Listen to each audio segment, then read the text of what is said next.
Hello bachon, let's read this question. The question says that a hemispherical bowl of internal and external diameter are 6 centimeter and 10 centimeter is melted and formed into a right circular cylinder of radius 14 centimeter. Find the height of the cylinder. कह रहा है एक कोई hemispherical bowl है जिसका internal और external diameter हमें दे रखा है कितना 6 सेंटीमीटर एंड 10 सेंटीमीटर दे रखा है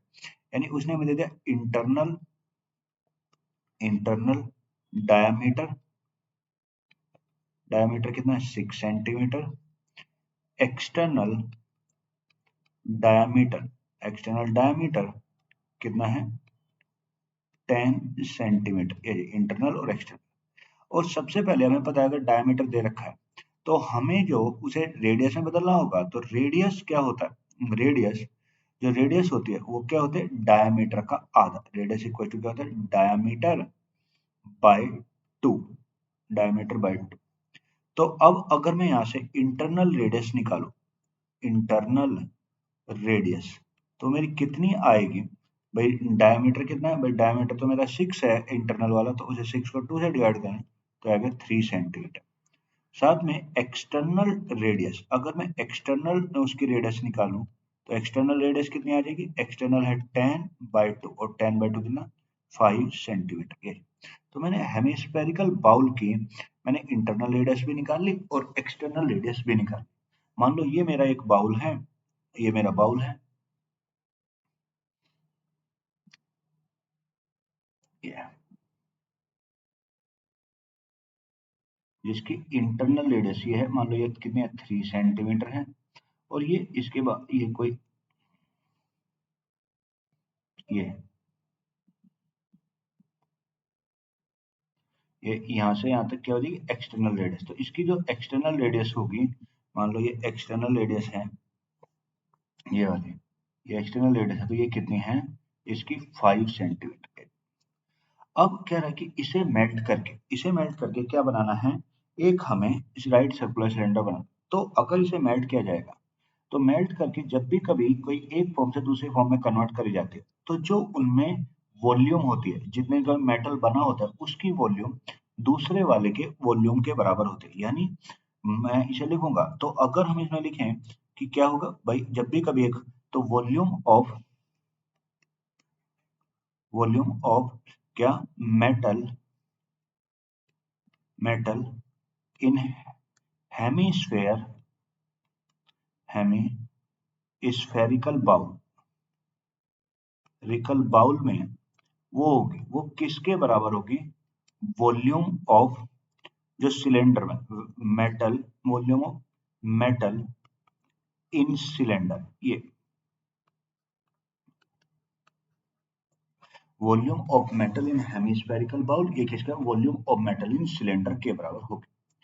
अब देखो अगर हमें वॉल्यूम ऑफ हेमिस्फेरिकल बाउल में कितना मेटल यूज हुआ है या जो कुछ भी यूज हुआ है वो कितना होगा तो वो कैसे निकलेगा भाई हमें तो यहीं पे मेटल यूज हुआ है इस वाले पार्ट में तो ये इसकी वॉल्यूम कैसे निकलेगी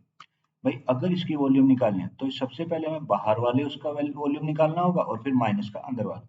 तो अगर हम इसकी वॉल्यूम निकालेंगे तो जो वॉल्यूम आएगी ये वॉल्यूम ऑफ हेमिस्फेरिकल बाउल जो होगी वॉल्यूम ऑफ हेमिस्फेयर में तो वो कैसे निकलेगी भाई वो हो गए हेमिस्फेरिकल में रिकल में ये तो वो कैसे हो जाएगी वो हो जाएगा 4 हेमिस्फेयर है तो ये हो जाएगा 2/3 ये कितना हो जाएगा ये हो जाएगा 2/3 हेमिस्फेरिकल है तो ये कितना है ये कितना आ जाएगा 2/3 बाहर वाले की पाई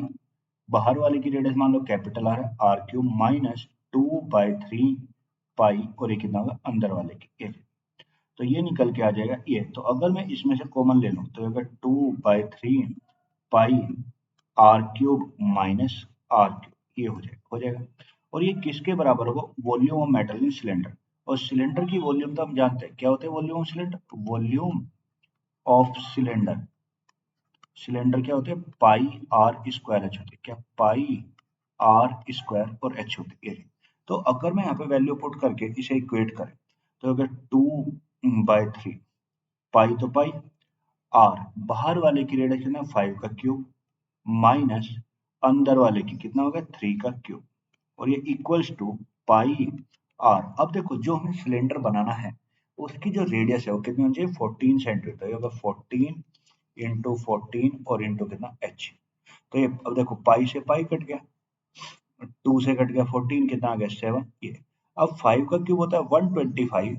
3 का क्यूब होता है 27, तो 125 में से 27 जाएंगे तो कितना हो जाए 98, 98/3। अब देखो ये 7 इंटू 14 इधर है तो 7 इंटू कितना आ गया 14 और इक्वल टू कितना आ गया एच। अब अगर मैं इसे सोल्व करें अब इसे, अब देखो 14 से तो भाई 14 से तो 98 होता है तो ये कट गया, ये जी तो क्या बचा 1/3, कितना बचा 1 बाय कितना बच गया 3 बच गया, ये जी। तो मेरी जो हाइट आ गई यानी जो उस हेमिस्फेरिकल बाउल की हाइट रही होगी वो कितने 1/3 सेंटीमीटर रही होगी, कितना भाई 1/3 सेंटीमीटर। यानी जो so the answer of this question is 1/3 centimeter. Hope you will understand it.